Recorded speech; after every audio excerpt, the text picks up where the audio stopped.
Hello friends, तर आता कडक उन्हाळा चालू झालेला आहे. फेब्रुवारी, मार्च, एप्रिल, मे हे 4 महिने म्हटलं तर कडक उन्हाळ्याचे दिवस. त्यामुळे आपल्याला कडक उन्हापासून जितके आपले संरक्षण करता येईल तितके आपण करण्याचा प्रयत्न करत असतो. बाहेर उन्हातच काय पण घरात सावलीत राहूनही उष्णतेमुळे आपले शरीर हे धगधगत असतं. त्यामुळे मी इथं उन्हापासून रक्षण करण्यासाठी आणि शरीर आपलं थंड ठेवण्यासाठी छोटीशी घरगुती टिप्स सांगत आहे.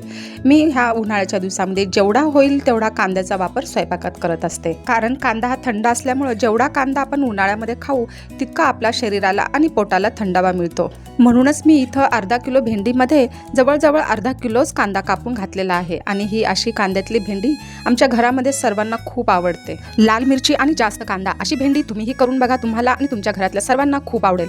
आता तुम्ही म्हणाल की कडक उन्हाळ्याच्या गरमीमध्ये गॅसजवळ उभा राहू वाटत नाही आणि मग मी ह्या उन्हाळ्यामध्ये ह्या गॅसवरती बोंबील का भाजत आहे. पण काय करणार ना, मोसम कुठलाही असो घरातल्यांच्या जिभेचे चोचले तर पुरवावेच लागतात. आमच्या अण्णा जाळावरती मस्त असे बोंबील भाजून त्याचा मस्त असा रगडा करून द्यायचा आहे. खरं तर चुलीमध्येच ह्या बोंबीलला चांगलं असं भाजून रगडा केला ना खूप छान लागतो. पण आपल्याकडं चूल नसल्यामुळे काही हरकत नाही, मी गॅसच्या जाळावरतीच हे बोंबील भाजून घेतले. मग थोडंसं सरसोचं तेल घालून मस्तपैकी थोडेसे जिरे, हिरवी मिरची, लसूण, कोथिंबीर घालून असं मस्त ह्याचा रगडा बनवला आहे. त्यामध्ये थोडेसे तुम्ही धने जरी टाकले तरी मस्त ह्या चटणीला फ्लेवर येतो आणि चवदार लागते. माझ्याकडे धने नसल्यामुळे मी आता टाकू शकले नाही. हिरवी मिरची आणि बोंबीलचा असा मस्त झणझणीत ठेचा बनवला ना, तुम्ही डाळ भाताबरोबर म्हणा किंवा भाकरी चपाती कशाबरोबरही तुम्ही खाऊ शकता. खूप चवदार आणि छान लागतो. खरं तर दगडी पाट्यावरती असा मस्त झणझणीत वाटलेला ठेचा हा खूप छान लागतो. पण आपल्याकडे दगडी पाटा नसल्यामुळं माझ्याकडे हा खलबत्ता आहे, त्यामुळे मी ह्या खलबत्त्यात हा ठेचा करून घेत आहे. आणि हा झणझणीत मस्त बोंबील आणि हिरवी मिरचीचा रगडा हा खाल्ल्यानं आपल्या जिभेला चव तर येते. महत्त्वाचं म्हणजे हे सर्व साहित्य मी लोखंडी तव्यावरती भाजून घेतलेलं आहे.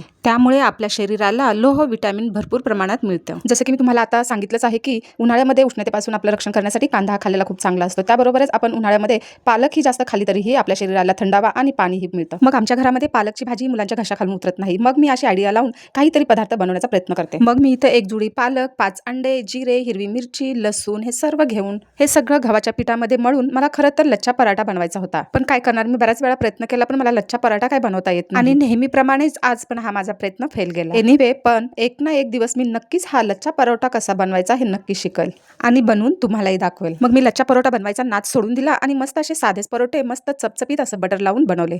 असं जर पालकची भाजी केली म्हटलं तर मुलांची तोंड वाकडी होतात. पण आपण असं काही ना काहीतरी बनवून जर पालकपासून मुलांना खायला दिलं तर मुलांना पौष्टिक असते. ह्या छोट्या छोट्या टिप्स आणि माझ्या रेसिपी तुम्हाला कशा वाटल्या हे मला कमेंटमध्ये नक्की सांगा.